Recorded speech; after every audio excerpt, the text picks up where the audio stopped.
Señor, por esta tarde que nos concede estar en su presencia. Y es para mí un honor por parte de Dios poder invitarlos a estudiar la palabra y cumplir así lo que dijo el Señor: escudriñad las Escrituras, porque a vosotros os parece que en ellas tenéis la vida eterna, y ellas son las que dan testimonio de mí, dijo el Señor. Y hermanos, esta tarde quiero finalizar con ustedes el tema respecto a la redención, y vamos a hablar de la redención como un plan que Dios había trazado desde tiempos antiguos, desde los tiempos del Antiguo Testamento. Y rápidamente entramos, hermanos, en materia, y vamos a hablar acerca de la redención y el plan que Dios trazó desde los tiempos de los patriarcas, desde los tiempos de Abraham, de Moisés, incluso cuando Israel andaba en el desierto, cómo fue rescatado de manos del faraón. Y vamos a hablar entonces del plan divino de redención desde el Antiguo Testamento. Y para ello vamos a pensar cómo en el Antiguo Testamento Dios se revela como el Redentor. Solo Dios sabe por qué entre todas las naciones. Este es otro tema que estaremos viendo muy pronto, el tema de la predestinación o el tema de la elección. Solo Dios sabe por qué de entre todas las familias de la tierra eligió a Abraham,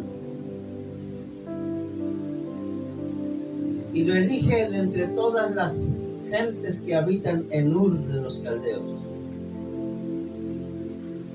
Y cómo Dios se dirige a él únicamente y le dice: sal de tu tierra, tu parentela, y ve a un lugar que yo te voy a mostrar. Y en el libro de Hebreos dice: y salió sin saber a dónde iba. Tiempo después, Abraham tiene su hijo Jacob tiene sus 12 hijos y se convierten en una gran nación. Pero es una gran nación que desciende a Egipto y allí permanecen cautivos por 400 años.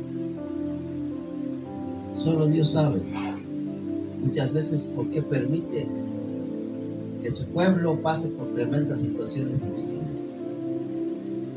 Pero esta ocasión Dios premeditadamente permitió que toda la nación de Israel estuviera en Egipto esclavizado, con solo un motivo: para mostrarnos ahora a nosotros cuál era su plan de redención.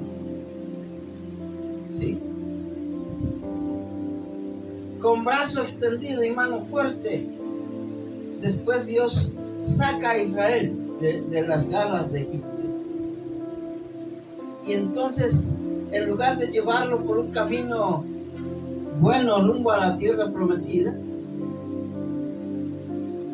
Dios lo introduce al desierto, no sin antes pasarlo por el Mar Rojo. Y una vez que han pasado por el Mar Rojo, cualquier hecho: no, pues Dios tiene algo bueno para nosotros, nos hizo pasar por esta tremenda dificultad con el faraón atrás y el Mar Rojo enfrente y las aguas que se cerraron de pronto. Pero no, Dios aún continúa en esa forma como Él tiene de presentarse en el Antiguo Testamento, y pasa a Israel. Por 40 años Dios tiene a Israel dando vueltas en el desierto.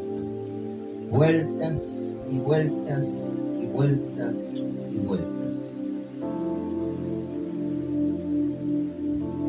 Hermanos, todo eso obedecía a un plan, el plan de redención de Dios. Fue en ese desierto donde Dios abrió la peña de Oreb y fluyeron aguas. Fue en ese desierto donde Dios ordena a Moisés: hazte una serpiente y ponla en lo alto de manera que todo el pueblo la vea y salga. Pero fue en ese mismo desierto donde el pueblo de Dios se rebeló contra Dios, haciendo su becerro de oro. Y fue en ese desierto donde quedaron postrados toda la inmensa mayoría de personas que salieron de Egipto, sin siquiera ver la tierra prometida, y entre ellos el mismo Moisés. Uno se pregunta: ¿por qué hizo Dios todo eso? Sencillo, porque Dios quería mostrarnos ahora a nosotros qué plan de redención Él tenía preparado para nosotros y manifestado en estos últimos tiempos. Hermanos, en el Antiguo Testamento Dios se revela como el Redentor, el que redime, paga el precio por hacer libre a un pueblo esclavo. Nadie, absolutamente nadie, tenía el poder suficiente para enfrentarse al faraón. Solo Dios poseía ese poder. Y hermanos, pasando eso a nuestra situación como pecadores, nadie tenía el poder para liberarnos del pecado si no era Dios, con su maravilloso poder a través de la sangre de Cristo. Dios mismo se expresa y Dios habla. Aquí en Éxodo capítulo 6, versículo 6, dice Dios: por tanto dirás a los hijos de Israel: yo soy Jehová, yo os sacaré de debajo de las tareas pesadas de Egipto, y os libraré de su servidumbre, y os redimiré con brazo extendido y con juicio grande. Dios se manifiesta a sí mismo como el Redentor, el único que tiene el poder para salvar a su pueblo. No hay otra forma de ser redimidos si no es a través de la sangre bendita de nuestro Señor Jesucristo. Que por cierto, Dios ordenó que un cordero fuera sacrificado y su sangre cubriría las paredes, las puertas, los postes de las casas, y las familias deberían comer aquel cordero. Hermanos, todos son símbolos de redención. La redención desde el Antiguo Testamento. Ahora quiero que veamos algo más rápidamente. En el Antiguo Testamento, en referencia a Cristo, Dios se revela como el pariente que llega para redimir. Isaías 59:20.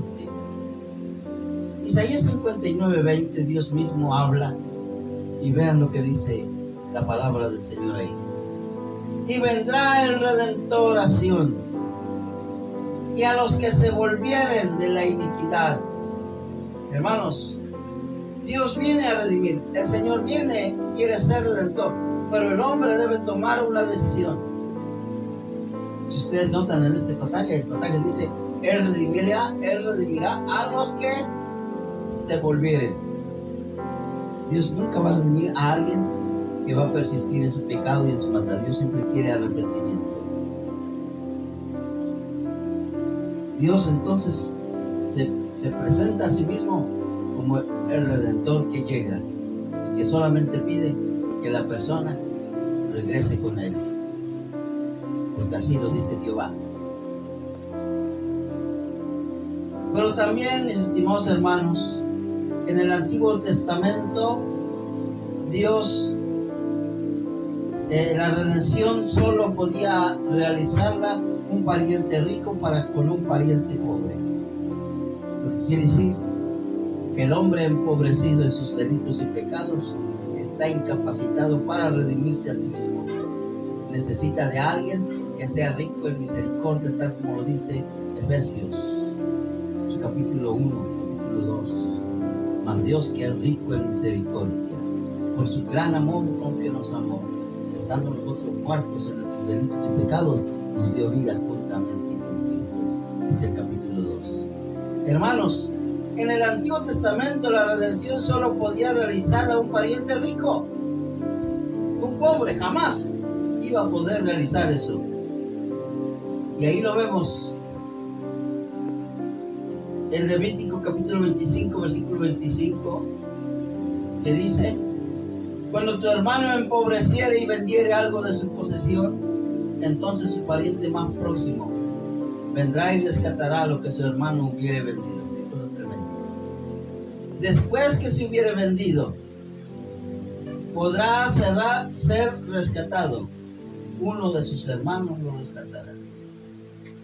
Aquí vemos cómo Dios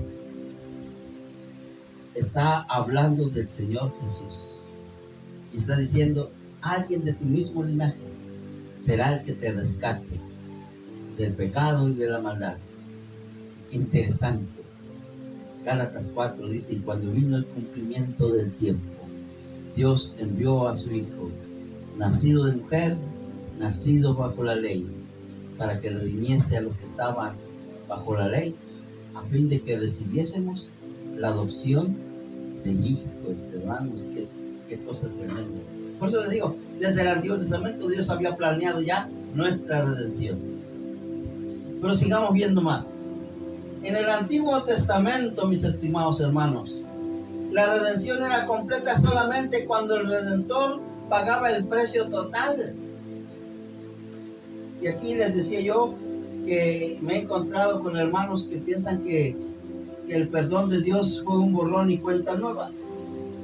Que sí lo considera. Me encontraba yo con un hermano que decía: sí, Dios me perdonó los pecados pasados hasta el momento que yo vine a Cristo, pero de ahí para adelante empezó cuenta nueva, y de esos pecados cada quien debe pagar. Y yo le dije: ¿con qué piensa pagar? Porque un solo pecado, por más pequeño que sea, amerita la muerte. Hermanos, no tenemos con qué pagar. Por eso nuestro Redentor pagó pecados pasados, presentes y futuros. Por supuesto que eso no es ningún pretexto para decir: yo puedo hundirme en cuanto pecado a mí se me antoje. No, porque el verdadero cristiano tiene temor de Dios. Y el Espíritu Santo le redarguye. Entonces, hermanos, en el Antiguo Testamento la redención era completa solamente cuando el Redentor pagaba el precio total. De ahí las palabras del Señor Jesucristo en la cruz del Calvario, cuando Él dice: todo está consumado, todo está terminado. En Levíticos capítulo 25, versículo 27 dice: entonces contará los años desde que vendió. Eso es el tiempo pasado. Y pagará lo que quedare. Tiempo presente, tiempo futuro. ¿Sí nota eso ahí? Sí, ¿verdad? Por eso yo digo que el Señor pagó un pecado pasado, presente y futuro. Dice, lea una vez más el versículo y va a ver que está claro eso ahí. Dice, entonces contará los años desde que vendió. Tiempo pasado. Y pagará lo que quedare. Tiempo presente y tiempo futuro. ¿Y qué va a pasar? Y volverá la persona a tener su posesión en Cristo. Hermano, con razón la Escritura dice que somos hechos herederos, ¿verdad? Cristo pagó todo lo pagó Cristo, quien por mí dio su sangre carmesí, dice un hermoso cántico. ¿Por qué? Porque nuestro Redentor Cristo Jesús pagó absolutamente todo, hermanos, todo. Ya no hay nada que pagar. Y si hubiera quedado algo por pagar, hermanos, nosotros no tendríamos ninguna posibilidad de pagarlo. Estaríamos perdidos. Porque por un solo pecado, dice el Señor, la persona se hace culpable de todos los pecados habidos y por haber. Pero qué bueno que el Señor pagó todo por mí. Pero sigamos viendo más cosas respecto a la redención, tal como Dios la planeó en el Antiguo Testamento. Vean esto. Un ejemplo hermoso de redención lo encontramos en el libro de Ruth. Les decía yo que deberían leer el libro de Ruth. Es un libro muy romántico, muy hermoso. Habla de una mujer que lo perdió todo.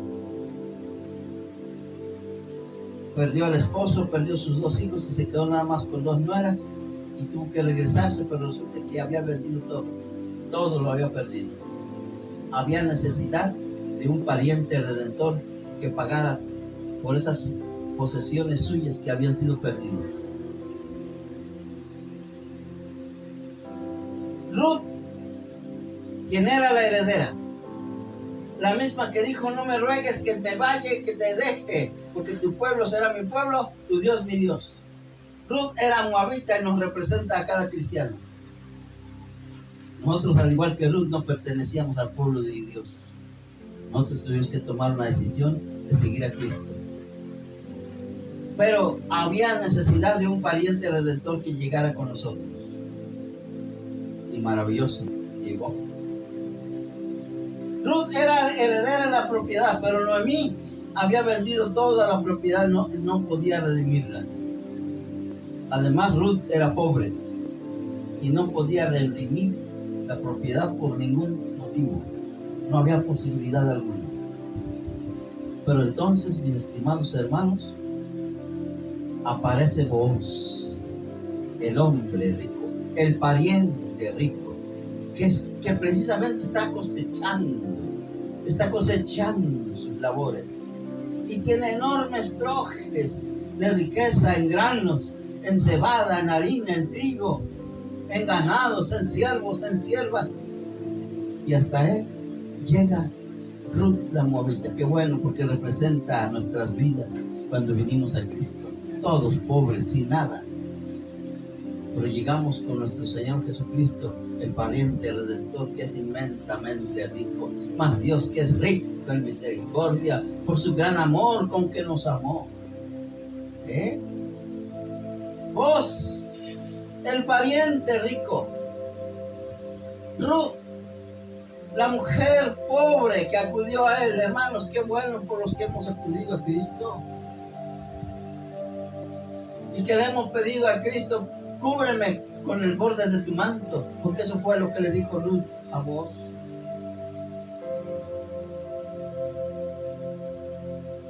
Ruth acudió a él para la redención. Ruth 3:9 dice la palabra. Dice Ruth 3:9, y entonces él dijo: ¿quién eres? Entonces esto es muy importante analizarlo, ¿eh? Cuando vos ve que está frente a él Ruth, la moabita, la pobre moabita, que no tiene nada,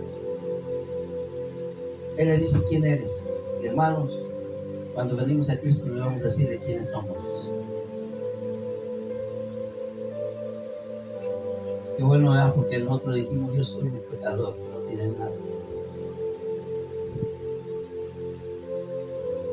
Ni siquiera una esperanza del cielo. Si no eres tú, Jesús, quien me redima, no hay nadie que lo vaya a hacer. Entonces él dijo: ¿quién eres? Y ella respondió: soy Ruth, tu sierva. Extiende el borde de tu capa sobre tu sierva, que solo tú eres su pariente cercano que puede redimir. Hermanos, qué cuadro tan hermoso de alguien que llega con Jesús. El que a mí viene, dice el Señor, no, yo no le echo fuera. Venid a mí todos los que estáis trabajados y cargados, y os haré descansar. El mundo es muy mentiroso, el mundo es muy engañoso, el mundo trata mal. ¿Por qué no venir a Jesús para que extienda el borde de su manto de riqueza, de salvación y de perdón? Es lo que hizo esta moabita. Por eso le digo, todo el Antiguo Testamento habla del plan divino que Dios tenía para redimirnos ahora. Vos, el pariente rico, pagó el precio total. Y algo muy maravilloso, algo que nos llama la atención, es que no solamente pagó el precio total. Imagínense que vos hubiera hecho, que voy a rescatar todo lo que tienes, Ruth. Y a ver cómo te las arreglas luego. No, hermano. Vos paga el precio y toma a Ruth por esposa. O sea, no la dejó en el desamparo, no la dejó en el abandono. ¿Sabían ustedes que una vez que el Señor nos ha salvado y ahora que somos la iglesia, somos la esposa del Cordero? El Señor no solamente nos rescató del mundo y nos devolvió lo que el mundo nos quitó, sino que nos tomó para sí un pueblo santo, sin mancha y sin arruga delante de Él. Y nos ha catalogado como la esposa del Cordero. Qué cuadro de voz, ¿verdad? Representando al Señor Jesucristo, quien redimió.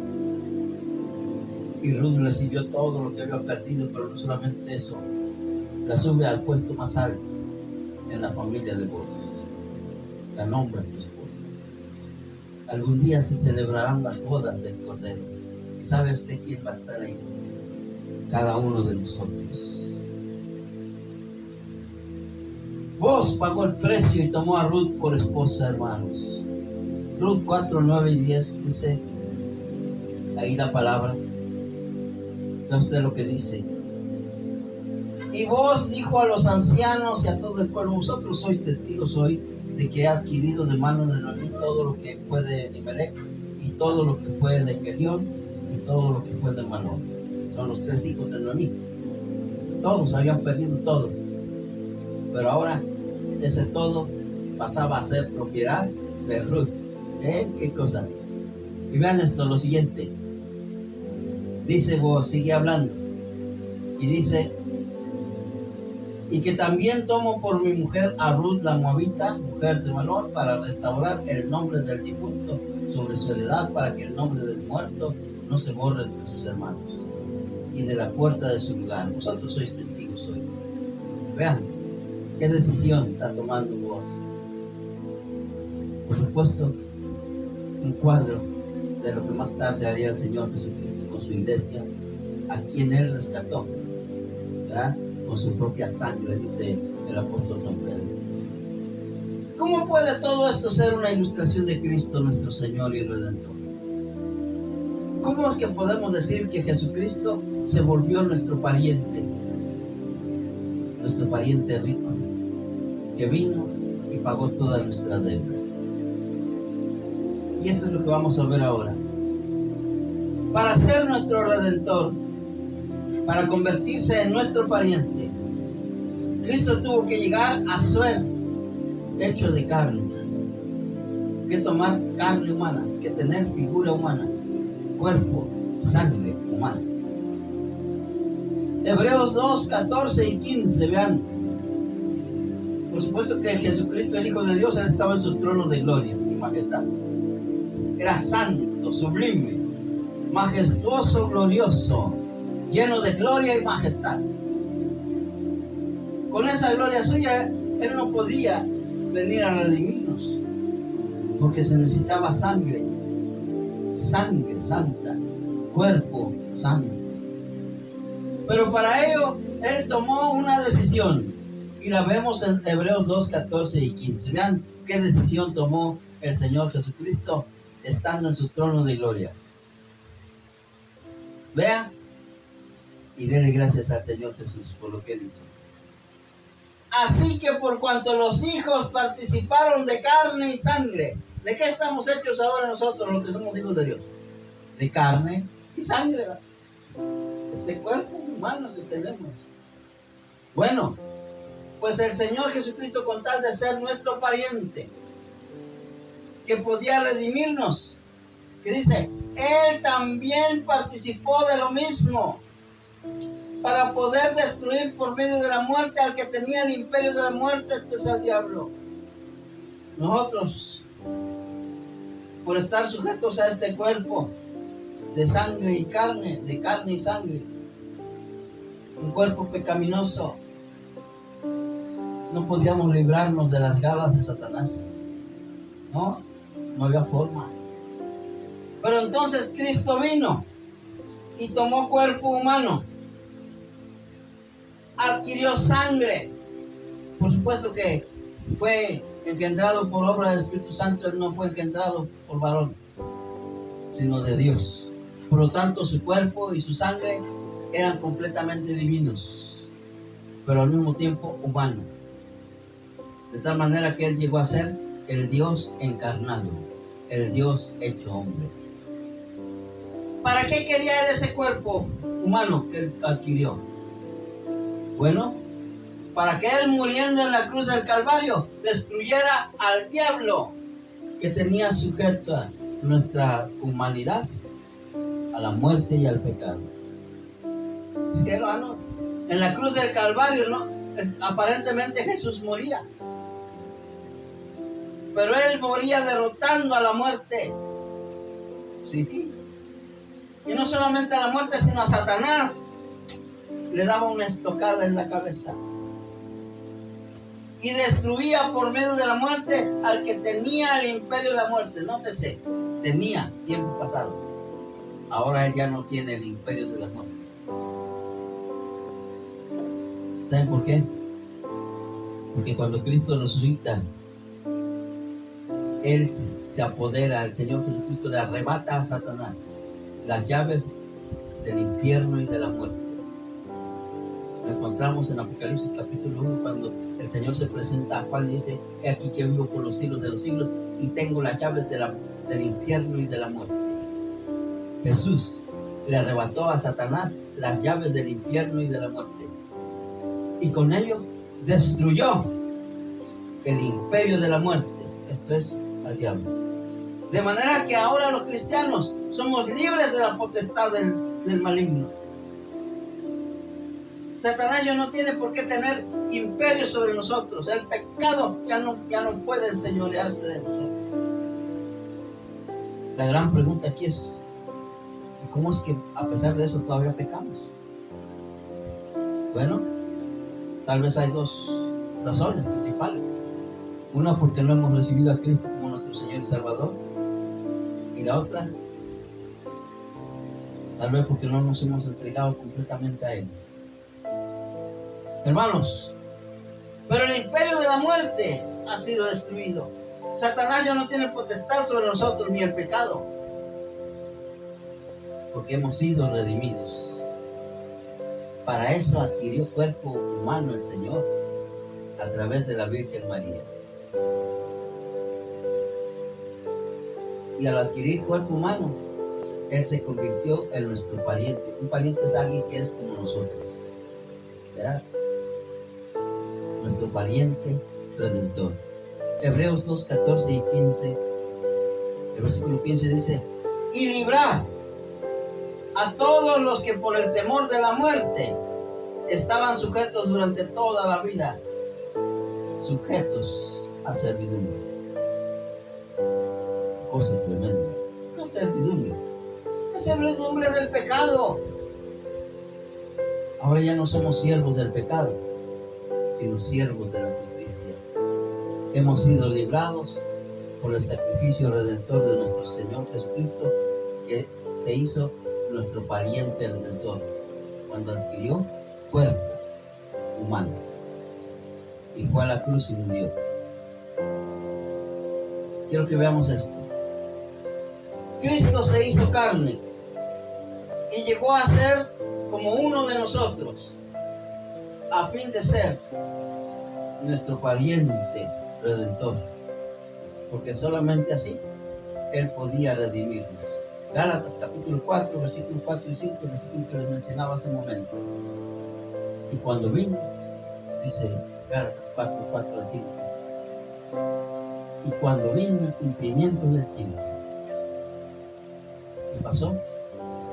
Dios envió a su Hijo. ¿Cómo lo envió? Naciendo de una mujer, con cuerpo así como el mío, como el suyo, con una diferencia tremenda. Él no tenía pecado y nacido bajo la ley. ¿Y por qué no tenía pecado? Porque era nacido de Dios. Por eso el apóstol Juan, ahí en 1 Juan, él dice, y el que es nacido de Dios no practica el pecado, porque la simiente de Dios está en él. ¿Sí? ¿Cómo podemos saber si alguien es verdaderamente cristiano? Porque no practica el pecado. ¿Y por qué no lo practica? Porque la simiente de Dios está en él. Pero cuando vino el cumplimiento del tiempo, Dios envió a su Hijo, nacido de mujer y nacido bajo la ley. Qué cosa tremenda, ¿verdad? Ahora, ¿con qué objetivo? Dice el siguiente versículo, lo leemos, para que redimiese a los que estaban bajo la ley, a fin de que recibiésemos, ¿qué cosa? La adopción de hijos, hermanos. Debido a la redención que el Señor logró, ahora somos hijos de Dios. Es cosa tremenda. No solamente nos redimió, no solamente nos convirtió en la esposa del Cordero, sino que nos unió a su familia como hijos e hijas de Dios. ¡Qué maravilla! Más adelante el apóstol diría, y si hijos también herederos de Dios, coherederos con Cristo. Al ser redimidos por Cristo, dejamos de ser esclavos y fuimos hechos herederos. Lo que les decía yo hace un momento, ¿verdad? Gálatas 4:7. Vean lo que dice la palabra. Herederos de toda esa herencia que el mundo nos había quitado. Vean lo que dice el versículo 7 del capítulo 4 de Gálatas. Así que ya no eres, ¿qué cosa? Esclavo. Ya no eres esclavo del pecado, ni de la muerte. Ya no. Eres hijo de Dios. Y si eres hijo, también eres heredero de Dios. Por medio de Cristo. Somos herederos, hermanos. Solo un esclavo no es heredero. Un esclavo está siempre esclavizado al pecado. Pero hay forma de ser libres. Cristo vino a redimirnos de la maldición de la ley, hecho por nosotros maldición. En Efesios, el capítulo 1, el versículo 11, leemos el siguiente versículo.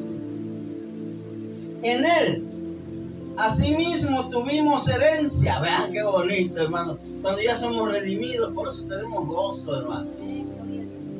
Ya no tenemos que depender del mundo para estar felices. Porque ahora tenemos esta felicidad que sobrepasa cualquier felicidad que ofrezca el mundo. Porque el mundo pasa y sus deseos. Pero que hace la voluntad de Dios se permanece para siempre. En él, asimismo, tuvimos herencia. Y aquí está el tema que voy a tratar muy pronto con ustedes. El tema de la predestinación. Hay muchos hermanos que no entienden este tema.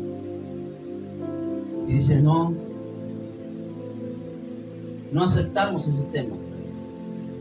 Porque si lo aceptamos vamos a pensar en un Dios que hace prejuicios y que a unos salva y a otros no, que a este sí y a este no. Pero vamos a entender muy bien ese tema cuando estudiemos el tema de la predestinación, un tema que encontramos aquí en Efesios 1:11. Dice, en él asimismo tuvimos herencia, habiendo sido predestinados. O sea, con la anticipación Dios ya sabía que yo me iba a convertir a su evangelio. Porque no depende del que quiere ni del que corre, sino de Dios que tiene misericordia. Por lo cual debemos estar bien agradecidos con el Señor por haber alcanzado salvación. Dice, conforme al propósito del que hace todas las cosas, según el designio de su voluntad. ¿Qué quiere decir eso? Según como Él se le pareció mejor hacerlo.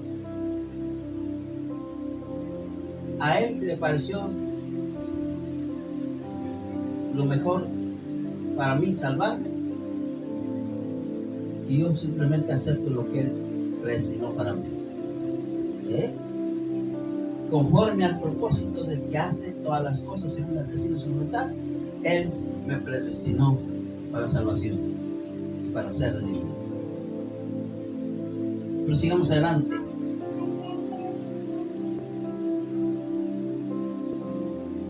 Para poder ser nuestro pariente redentor, Cristo tenía que estar dispuesto a redimirnos poniendo su vida. ¿Sí? Porque el precio que iba a pagar por nosotros no era cosas corruptibles como oro o plata, dice el apóstol San Pedro, sino con su sangre. Para poder ser el pariente redentor, Cristo tenía que estar dispuesto a redimirnos poniendo toda su vida y toda su sangre. Juan capítulo 10, versículos 17 y 18, veamos lo que dice ahí rápidamente. Y dice la bendita palabra: por eso me ama el Padre, porque yo pongo mi vida para volverla a tomar. Fíjense lo que está diciendo el Señor Jesucristo. Nadie me la quita, sino que yo de mí mismo la pongo. Tengo poder para ponerla, tengo poder para volverla a tomar. Este mandamiento recibí de mi Padre. Está hablando Jesús. Está diciendo: yo pongo mi vida, nadie me la quita. Aparentemente fueron los soldados romanos los que crucificaron al Señor y los judíos los que lo entregaron, pero no, fue Jesús mismo quien dijo: yo quiero ir a la cruz del Calvario. Él tenía todo el poder para escapar, no lo hizo, voluntariamente se entregó. Pero sigamos adelante. Mateo capítulo 20, versículo 28 dice la bendita palabra: como el Hijo del Hombre no vino para ser servido, sino para servir y para dar su vida en rescate. Él dio su vida voluntariamente por nosotros, hermanos. Qué maravilla tan más grande.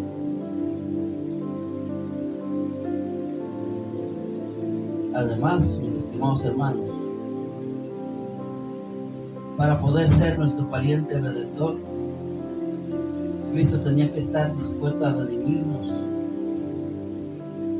Ya lo dijimos, ¿no? Poniendo toda su vida. Juan 17 y 18, lo leemos una vez más.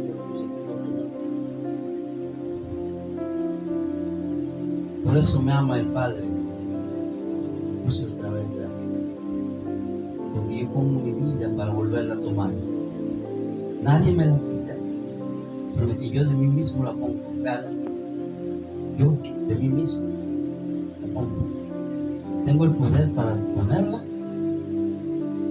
y tengo el poder para volverla a tomar. Y este poder o este mandamiento lo recibí de mi Padre. Qué maravilla, ¿verdad? Sencillamente asombroso lo que hizo nuestro Señor por nosotros en la cruz del Calvario. Y al ser redimidos, hermanos, vuelvo a repetir, fuimos hechos herederos de Dios, herederos con Cristo. Con este versículo finalizamos. Lo puse una vez más porque es importante que lo aprendamos, que lo atesoremos en nuestro corazón. Así que ya no eres esclavo, somos libres de Dios. Ya no eres esclavo, ya somos libres, aún de esta humanidad a la cual estamos sujetos todavía. Y dice, y también heredero de Dios. Entonces, hermanos, algún día vamos a estar en el presente del Señor. Yo recuerdo cuando nos avisaron de que la hermanita Paula había partido del Señor, mi familia todos se puso muy tristes. Y yo lo único que les dije es, mientras ustedes están llorando aquí, a la hermanita Paula el Señor le está dando en este momento su mansión. Una mansión hermosa, preciosa, tal como lo describe en el Apocalipsis. Las mansiones son hechas de pedrería, oro y todas las cosas preciosas que uno no puede imaginar. Dice el apóstol Pablo, cosas que ojo no vio, ni oído oyó, ni siquiera han subido en el pensamiento de los hombres. Es lo que Dios ha preparado a todos aquellos, sea hermano o sea hermano, con el simple hecho de amar a Jesús.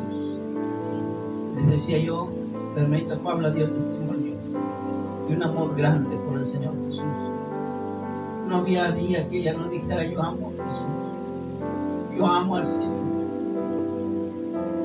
La última vez que yo hablé con ella, yo le dije, hermana, nosotros estamos de pasada, somos peregrinos.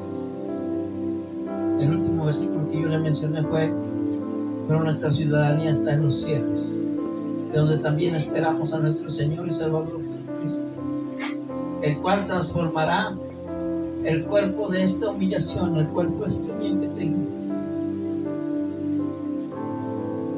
Hermanos, hay veces yo veo mi cuerpo, ustedes no ven la ropa, pero a veces yo veo mi cuerpo y digo, esto es una humillación para mí. Pero luego llega este pasaje de la Escritura que dice, el cual transformará el cuerpo de esta humillación para hacerlo semejante al cuerpo de la gloria suya. Todos los hermanitos que han pasado la presencia del Señor ya están disfrutando de eso. Hermanos, esa es nuestra esperanza. Y ese es mi consuelo mío y el consuelo para cada uno de ustedes. Yo sé que de un momento a otro a lo mejor me voy. Y yo le he dicho a mis hijos, a mi esposa, le digo, no lloren. Porque mientras ustedes van a estar llorando aquí, yo voy a tener un cuerpo a la imagen y semejanza de Jesús. Y el Padre me va a estar entregando mi mansión que tengo allá en el cielo. Yo les dije a mis hijos, asegúrense que todos tengan a Cristo en el corazón, porque yo quiero verlos a todos allá. Será un dolor muy grande y por alguna razón la Escritura dice que el mismo Dios enjugará las lágrimas de sus ojos, porque yo ahí encuentro a cristianos que están llorando en el cielo y que el mismo Señor está enjugando sus lágrimas. ¿Por qué? Porque en el cielo hay recuerdos. Así como el rico recordaba a sus 5 hermanos que no eran cristianos, así los cristianos vamos a recordar a aquel hijo que se alejó del Señor, aquella hija que fue rebelde. De ahí que mi oración por cada uno de mis hijos que conozcan verdaderamente al Redentor que vive.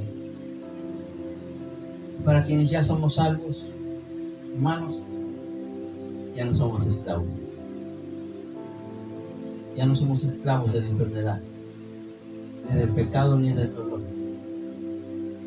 Porque en algún momento, de un momento a otro, o Cristo viene o yo voy con Él a recibir mi herencia